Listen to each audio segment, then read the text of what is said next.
Capítulo 11 do livro de Juízes, versículo de 1, 2 e 3. Juízes 11, de 1 a 3.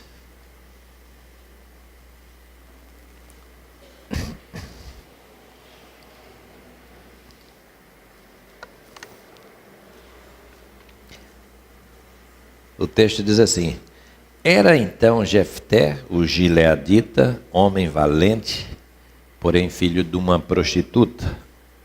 Gileade gerara a Jefté. Também a mulher de Gileade lhe deu filhos, os quais, quando já grandes, expulsaram a Jefté e lhe disseram: Não herdarás em casa de nosso pai, porque és filho de outra mulher. Então Jefté fugiu da presença de seus irmãos e habitou na terra de Tobi. E homens levianos se ajuntaram com ele e com ele saíam. Uma outra versão, que é a versão de Jerusalém, da Bíblia de Jerusalém, ela diz como está aí, ó. Jefté, o galadita, era um guerreiro valente. Era filho de uma prostituta.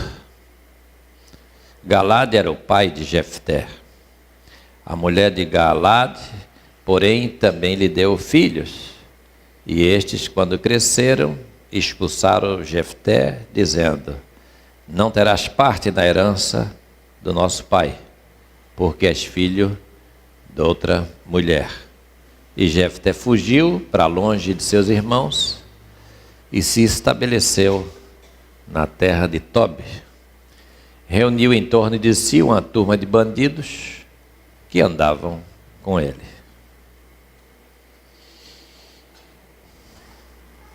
Quem é esse homem, né, Jefté? Um homem, assim, valente.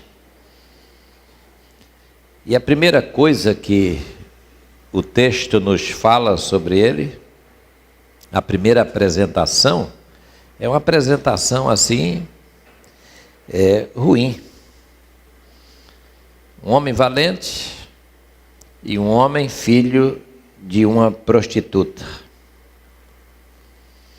O grande problema das apresentações é justamente essa segunda fala. Fulano é crente. Aí você, mas ele faz isso, faz aquilo outro.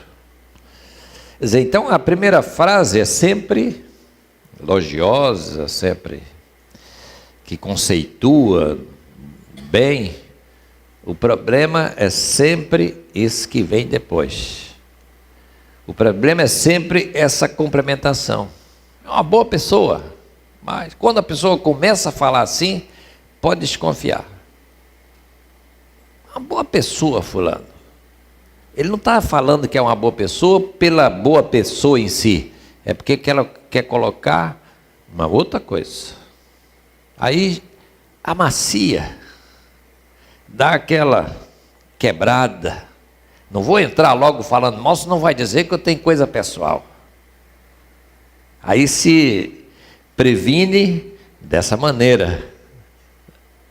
Fulano é assim, valente, corajoso, forte, mas é filho de uma prostituta.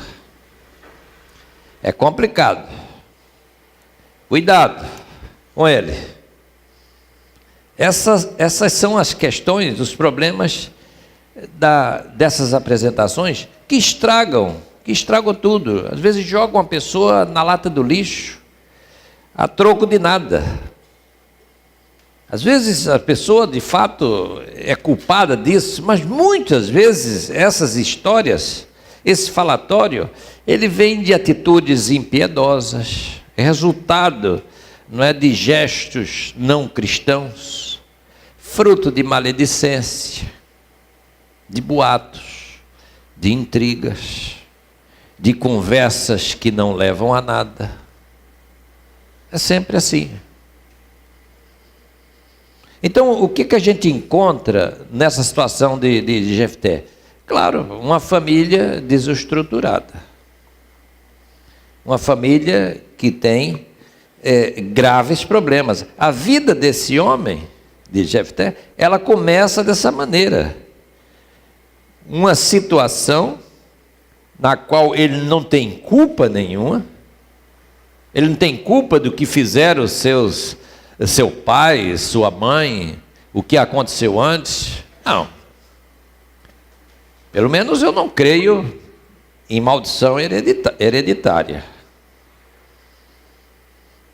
Ou seja, cada um é cada um. É cada um diante de Deus. Sou eu diante de Deus. É você diante de Deus. Ah, mas o pai dele e a mãe, não importa. Eu não vou dar conta do meu pai, nem de minha mãe. Eu vou dar conta de mim, você vai dar conta de você.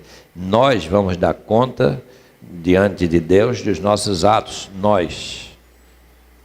Então, essa questão da ancestralidade, essa questão do problema estrutural, problema da família, isso é um problema que Jefté em si, ele não tinha nada a ver com isso. O pai dele foi uma pessoa muito importante, era um homem importante naquele tempo, possuía riqueza, possuía projeção social.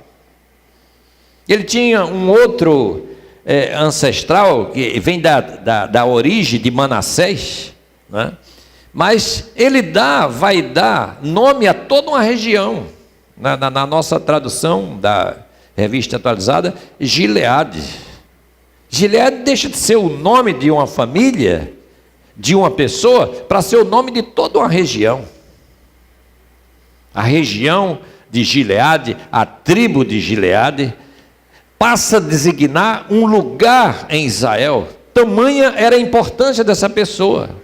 Uma região que hoje está ali localizada no que se chama hoje de Transjordânia. É ali que está a região de Gileade. Região montanhosa, região coberta, naquela época, coberta de bosques, e que se estendia até as margens do Mar Morto. Então, filho de uma pessoa dessa, ele tinha tudo para ser bem sucedido. Mas vem essa situação na vida dele e que procura jogar essa pessoa por terra, todos os seus sonhos, todos os seus projetos, anula todas as disposições favoráveis. A família está desestruturada, aquele pai e aquela mãe, evidentemente, aquele pai não queria aquele nascimento. E aí, Gileade lá com a sua esposa vai ter filhos, e vem mais 2 filhos. E aí, quando são crianças, está tudo ali, até brinca juntos, se relaciona, né?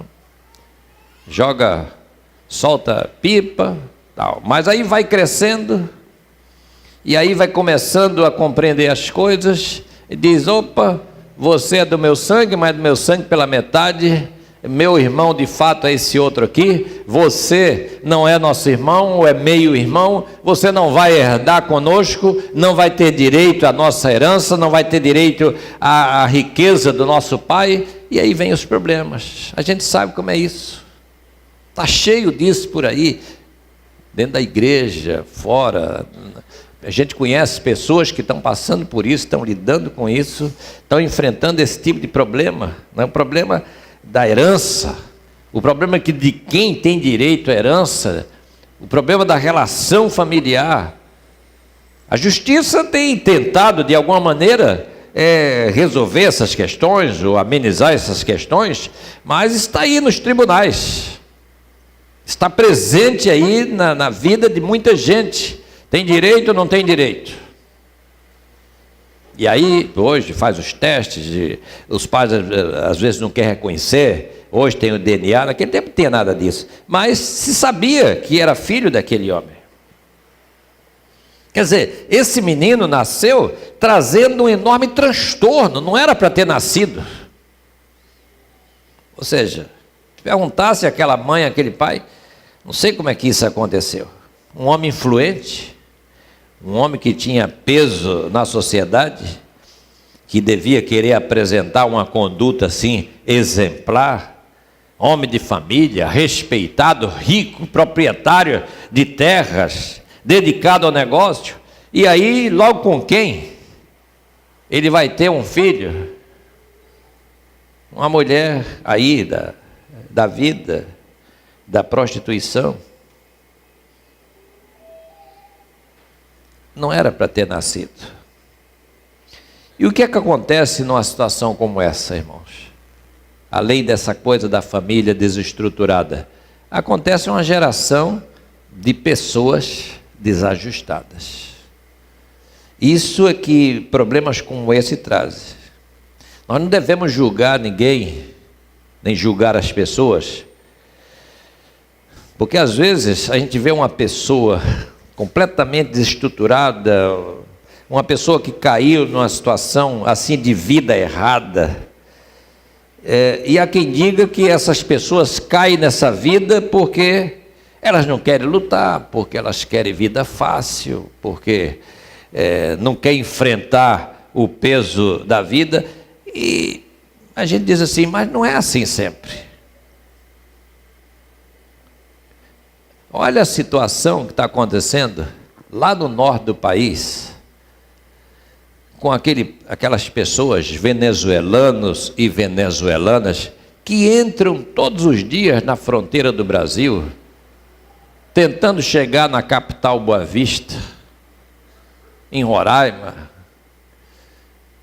E aí essas pessoas estão vindo, e porque elas não têm tudo que tinham, perderam, acabou, não tem mais nada no seu país, problemas sociais e políticos seríssimos, e aí pé na estrada, e chegam lá na fronteira, e andam a pé, da fronteira até a capital Boa Vista, mais de 200 quilômetros, eles fazem aqueles percursos, para chegar no Brasil, porque alguém talvez disseram para eles, olha, no Brasil pelo menos parece que a vida é um pouco melhor. É que eles não sabem muito também, mas aí fala essas coisas. Mas talvez seja melhor do que lá mesmo. Ainda não chegou lá naquele ponto, mas olha, vamos lá para o Brasil, porque vamos tentar. Diz que as coisas lá andam bem. E aí chegam aqui, e já chegaram muitos.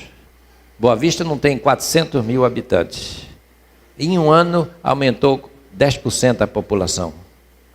40 mil venezuelanos. E sabe o que é que as pessoas fazem? Homens põem para trabalho escravo.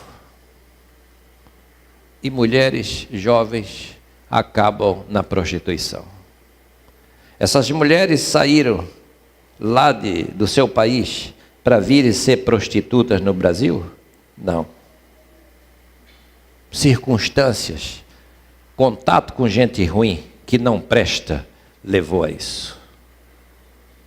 Então, antes da gente dizer assim, mulheres da vida, prostitutas, gente que não quer nada, não é bem isso. Às vezes as pessoas estão em situações terríveis, porque é gente que foi excluída, é gente que foi deixada de lado, é gente que não teve oportunidade. Mas às vezes a gente quer fazer as coisas muito simplistas. E aí a gente faz os julgamentos. E aí a gente julga as pessoas. Muitas famílias desajustadas, não é somente porque pessoas não querem nada na vida. É porque elas não conseguiram, muitas não conseguiram se colocar. Eu estava vendo esses dias umas entrevistas Esse dia deu uma volta lá no Engenhão, ficou quilômetros de porque inventaram que ia ter emprego, e aí deu a volta lá no Engenhão, quilômetros de gente atrás do emprego. Vocês devem ter visto isso. Aí fala com aquelas pessoas. E aí, você, jovem, 18 anos, conseguiu alguma coisa? Não, não consegui nada, porque eles pedem experiência. Como vai ter experiência se não dá um primeiro trabalho? E aí entrevistou um lá de 50 anos, e você, conseguiu alguma coisa? Não, eu tenho experiência, mas eles disseram que eu sou velho. Não vai conseguir nada. Entende? 40, 50, já está velho. Entende? Aí as pessoas, como é que a gente vai trabalhar assim? Como é que nós vamos fazer alguma coisa? Se o novo não tem experiência, o velho que tem experiência já passou da idade. E aí como é que se resolve isso? São pessoas deserdadas. Gente deserdadas da sua família, desajustada, deserdada de sua pátria, deserdada de sua honra, gente que perde a dignidade, gente que perde os seus sonhos, gente que não sabe mais o que é sorrir, não sabe mais o que é alegria, não acreditam na possibilidade de ser feliz. É o desajuste familiar. Dizem os médicos que a criança no ventre, ela já sabe, embora não, mas ela já sente as expectativas de seus pais. Será que é uma criança desejada, amada, esperada, ou será que aquilo é um problema? E isso vai influenciar a sua vida. Isaías diz assim, quando escreve lá no seu livro, ele fala: ouvi-me terras do mar, e vós povos de longe escutai, o Senhor me chamou desde o nascimento, desde o ventre da minha mãe, ele fez menção do meu nome. A coisa começa no ventre, começa antes da criança nascer, ou seja, tudo já está sendo preparado. Por isso as marcas que se instalam numa pessoa são marcas que vêm desde o útero e que podem nos acompanhar na vida para assombrar a nossa vida até o fim. É isso que aconteceu com um homem como Jefté, rejeitado. E a rejeição é uma das feridas mais difíceis de ser curadas. A pessoa se sentir rejeitado, jogado fora, é algo que machuca, é algo que deixa as marcas profundas na nossa vida, traz revolta, condena a pessoa ao ostracismo, a um estado permanente de medo, de abandono, de tristeza, de angústia. Leva a pessoa a sentimentos terríveis. Se você já se sentiu rejeitado em alguma coisa, você sabe do que eu estou falando. Quem passou por rejeição sabe o que significa isso. Às vezes rejeitado pela família, às vezes rejeitado pelo cônjuge, às vezes rejeitado pelos pais, ou os pais rejeitados pelos filhos. E isso tem muito. Filhos que não querem saber dos pais, que largam os pais para lá, abandonam, e quase não tem notícia. Gente que foi abandonado pelos seus irmãos. Houve um homem cujo nome é Jefté, que ele se sentia exatamente assim. A história dele nos ensina o que causa essa situação e como isso pode ser superado. Mas além de ser rejeitado pelos irmãos e pela sociedade, porque naquele tempo tinha essa descrição assim: fulano era filho legítimo, era aqueles outros irmãos deles, e Jefté era o filho ilegítimo. Até muitos anos atrás, se eu não estou enganado, uns 30 anos atrás, ia-se fazer uma inscrição, aí se perguntava assim: filho legítimo? Tinha isso nos documentos. Vocês lembram disso, os mais velhos? É filho legítimo ou ilegítimo? Quer dizer, a pessoa já está se tornando madura, adulta na sociedade, com às vezes uma pecha dessa na vida. Não sou filho legítimo, sou filho ilegítimo. A lei tirou isso, não tem mais isso. Mas por conta dessa perspectiva, ele foi expulso de casa. No verso 2 diz assim: não herdarás na casa do nosso pai, porque és filho de outra mulher.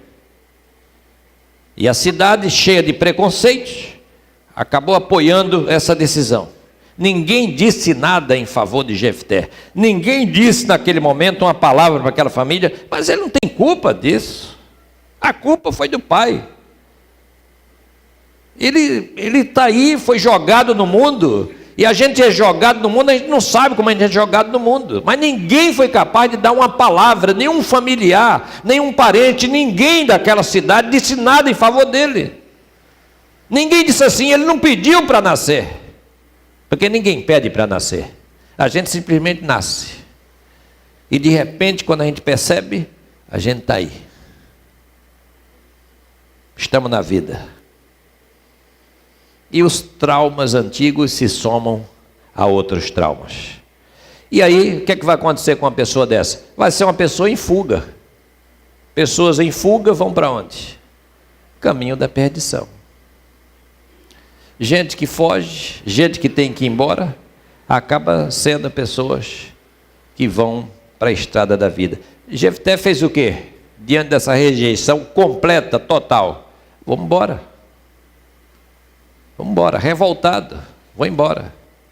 Vou para Tobi, que era um principado aramaico, que tinha lá no leste do Rio de Jordão. Foi para lá, era um deserto. Tobi era um deserto, era uma região árida, inóspita, selvagem, solitária. Ou seja, casa com tudo que ele está sentindo, casa com o estado de espírito daquele homem. A gente procura os lugares como é o nosso espírito.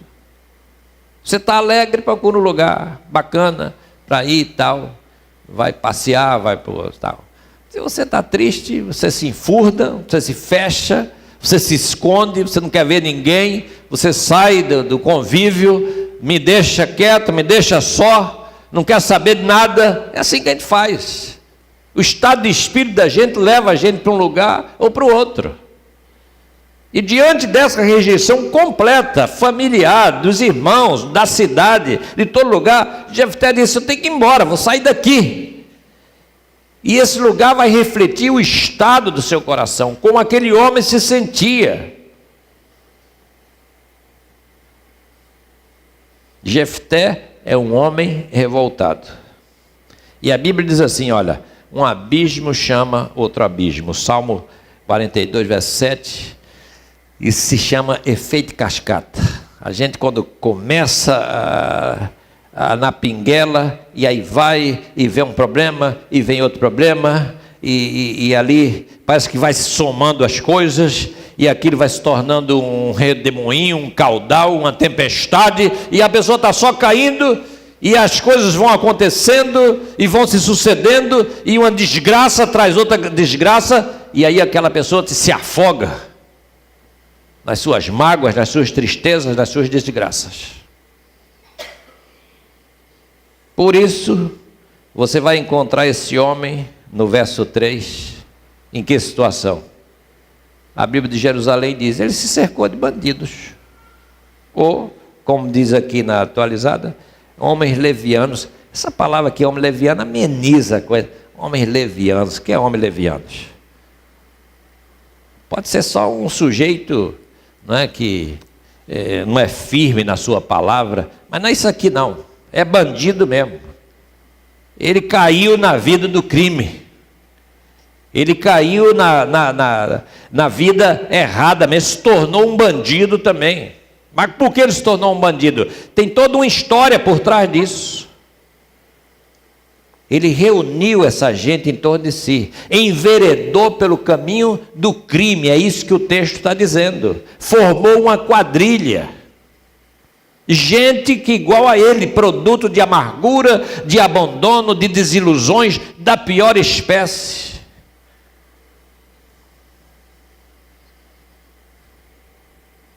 Converse com gente que mora nas ruas, não necessariamente marginais, e veja o que essas pessoas pensam de família. Já tive um trabalho de rua que a gente conversava sobre assim, com essas situações, E ele dizia assim: aceite conversar com vocês. Que a gente ia lá, dava uma roupa, dava uma coisa. Aceite conversar, só não aceite falar de família. Ah, tá bem. Às vezes era essa conversa que a gente ouvia. Ou seja, já estava ali cheio de traumas. Traumas familiares. Teve um que me disse assim: por que você está na rua, rapaz? Porque eu vi que ele estava uma pessoa assim, está bem apessoado. Por que você está na rua? Ele disse: minha sogra. Eu disse: como assim sua sogra? A minha mulher botou a sogra dentro de casa, eu disse: ou ela ou eu. Ela preferiu a mãe, eu estou fora. Vou para a rua. E foi para a rua, por causa da sogra. Tem de tudo. Eu vi essas conversas, assim. Nada contra sogras, né, daqui, né? Mas só um exemplo. Problemas familiares, problemas sérios. Jefté formou um grupo de pessoas amarguradas, derrotadas. E essa gente amargurada e derrotada, sabe o que acontece com ela? Se tornam pessoas perigosas. Perigosas. O que eles passaram? O que eles passaram a fazer? Eles passaram a assaltar caravanas que passavam naquela região, viajantes, pequenos povoados, espalhando medo, terror por toda parte. Jefté não podia ser amado. Ele disse: então, já que eu não vou ser amado, eu vou ser temido. Vão me temer, vão me respeitar pela força, já que não me respeitaram como pessoa. Era uma resposta à sociedade, aos pais, aos irmãos, aos conterrâneos. As ruas de nossa cidade, irmãos, está cheia de Jeftés. Está cheia de gente assim, com histórias semelhantes. Gente que foi desprezada, gente que ficou magoada, gente ferida, gente revoltada. Gente que não aceitou o modo de viver. Pessoas que quando falam, elas agridem, porque essa agressão funciona como uma defesa. E Jefté estava tomando o rumo do suicídio. Amargura e revolta leva a pessoa à morte. Todos me rejeitaram, então vou rejeitar todo mundo também. Deus me rejeitou, também vou rejeitar tudo. É uma pessoa que foi desumanizada. Por isso, como eu disse de manhã lá na classe, o teólogo peruano Gustavo Gutierrez, ele diz assim: a obra de evangelização na América Latina deve começar com a humanização do ser humano, porque o ser humano latino-americano é uma pessoa que foi desumanizada. Ela perdeu o seu caráter de gente, de pessoa. É alguém despossuído. Então quer começar a evangelizar? Começa a dizer para ela que ela é gente, que ela é pessoa, que ela é importante, que ela tem valor. A Bíblia nos ensina que Jesus amou a cada uma dessas pessoas e morreu por cada uma dessas pessoas, não importa como elas estejam, como elas eram, Jesus Cristo ama a cada um. Não faz acepção de pessoas, é isso. Nós é que fazemos acepção de pessoas. Mas evangelho é isso. Deus restaura o indivíduo. No deserto da vida, Deus vai ao encontro dessas pessoas. E veja como Deus é maravilhoso. Veja o que Deus pode fazer com uma pessoa que a sociedade o rejeitou. Uma pessoa que diz assim: não tem solução, você é um bandido, não tem mais jeito, não tem mais solução, não dá para fazer mais nada. Mas Deus transformou esse homem num herói da nação. Você já podia imaginar uma coisa dessa com Jefté? De malfeitor, de bandido de quadrilha, para juiz de Israel. É isso que acontece, que aconteceu com Jefté. Se tornou alguém que é tão importante, que onde é que você vai encontrar o nome de Jefté? Lá em Hebreus capítulo 11. Quando Hebreus 11 fala dos heróis da fé. Hebreus 11 vai dizer assim: olha, que direi? Não tenho mais que falar de homens como Gideão, Baraque, Sansão, Jefté. Jefté está lá na galeria dos heróis da fé. Ele foi um homem que quebrou as algemas da rejeição e descobriu o seu verdadeiro valor. O nosso Deus é aquele que faz isso com a gente, que joga por terra todas as previsões que fazem contra você, todos os diagnósticos, todas as expectativas, todas as profecias ruins e terríveis que faz sobre as pessoas. Deus joga por terra todas essas coisas. E Deus diz: não vai ser assim, não vai ser dessa forma. As circunstâncias da vida de Jefté era para dizer assim: vai morrer na vala, vai morrer com a boca cheia de formiga. E Deus diz: não vai acontecer isso. Deus transforma a vida de cada pessoa. Uma vida recalcada, o Senhor disse assim: eu vou rasgar esse veredito que fizeram sobre Jefté. Não vai ser assim o fim dele, apesar de a cidade ter dito isso, a família ter dito isso. O fim desse homem não vai ser esse. Eu vou reescrever a história desse homem. O final dele não vai ser esse final de tragédia, mas vai ser um final feliz. Porque tem aquele ditado que diz assim: olha, não adianta, fulano, não adianta. Isso é um pau que nasceu torto, vai morrer torto. Como é que se chama isso? Complexo de Gabriela. Nada a ver, Gabriela. É por causa da música. Eu nasci assim, eu não sei o quê, eu vou ficar assim, eu vou ser assim, não sei o quê. Sabe como se chama isso? Determinismo. As coisas não podem mudar. Está caminhando assim, vai acabar assim. E aí Deus chega, intervém e diz: não vai ser nada disso. A história vai mudar. E Deus passou Jefté de paciente para a gente. Começou um problema terrível lá, e não tinha solução, não tinha jeito, um pessoal querendo invadir, e aí foi que aquela gente disse: aquele valente lá, quem sabe ele aceita liderar a gente, para nos trazer a vitória. E aí Jefté diz: vocês agora me querem? Pois é, não tem outro, tem ninguém. E sabe por que Jefté se habilitou a liderar a revolta e vencer os inimigos daquela gente? Pelo deserto que ele passou da vida, porque foi no deserto lá do abandono que ele foi forjado. Foi lá apanhando que ele aprendeu, que ele cresceu. As dificuldades da vida, meus irmãos, nos ensina. Os problemas que a gente passa, as mágoas, as tristezas, a situação difícil, o problema da adversidade da vida nos ensina. Deus sempre nos ensina.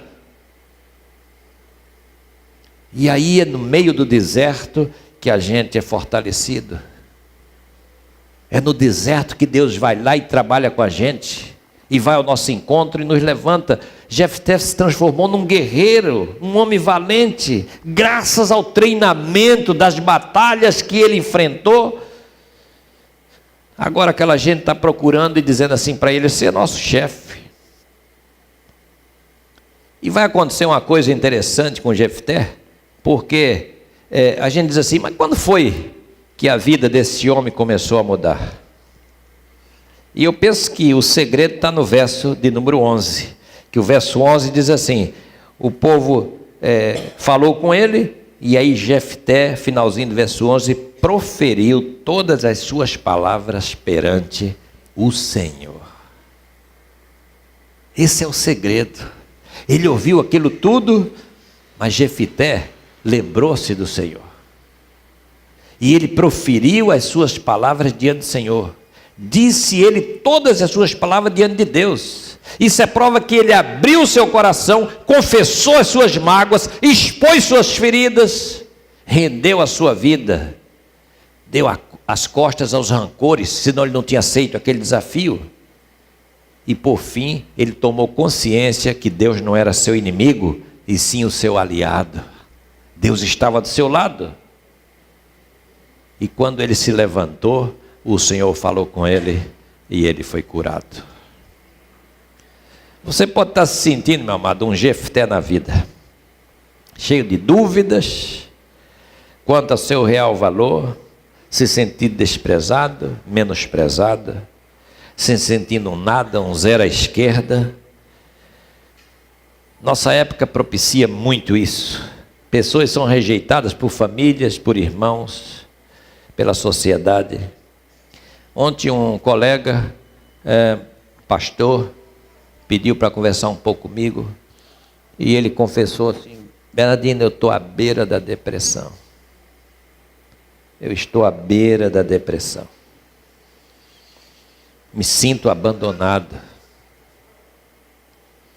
Me sinto desprezado, sem oportunidade, sem espaço. E essas pessoas abrem o coração, começam a falar. Isso pode atingir qualquer pessoa, gente. Não é só a gente que está lá na rua, gente, qualquer um de nós. Pastores passam por isso também. Pastores se suicidam. Isso é triste. Crentes se suicidam. Eu fui pastor de uma igreja que um dia ligaram para mim: pastor fulano e tal, um membro da igreja, se suicidou. E eu fui lá e digo: meu Deus, que enterro difícil esse de fazer. O que é que você vai dizer, um membro de sua igreja que se suicidou? Que sermão você vai pregar?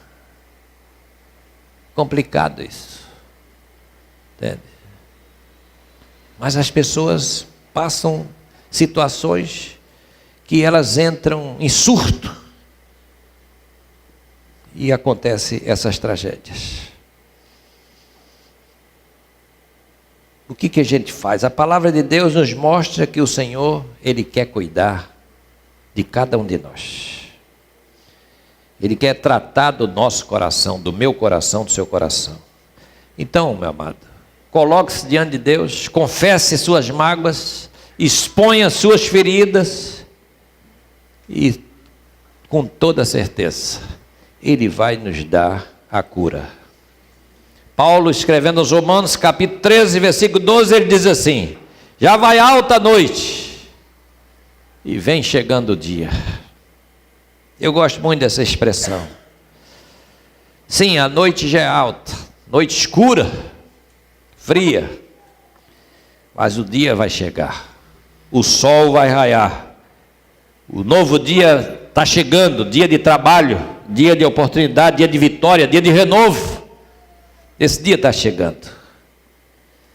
Então você vai sair dessa noite escura da vida, vai sair desse deserto de oportunidade, e o Senhor vai mostrar que aquela longa noite do deserto vai passar, e vai passar por uma coisa muito simples, porque Deus é aquele que tem um plano para cada um de nós. Deus tem plano na nossa vida. Deus tem um plano para mim e para você. Então Ele vai transformar essas derrotas em vitórias. Não tem nada assim, isso vai ter que ser dessa maneira. O Deus que nós cremos é o Deus que transforma, é o Deus que muda, é o Deus que faz a planta ruim se transformar numa árvore frutífera, uma árvore que vai dar fruto. Então que nessa noite possamos orar ao Senhor, agradecer ao Senhor e pedir ao Senhor que nós possamos crer naquilo que Ele vai fazer, que Ele já está fazendo, para que a nossa vida ela venha mudar. Que o Senhor nos abençoe. Amém.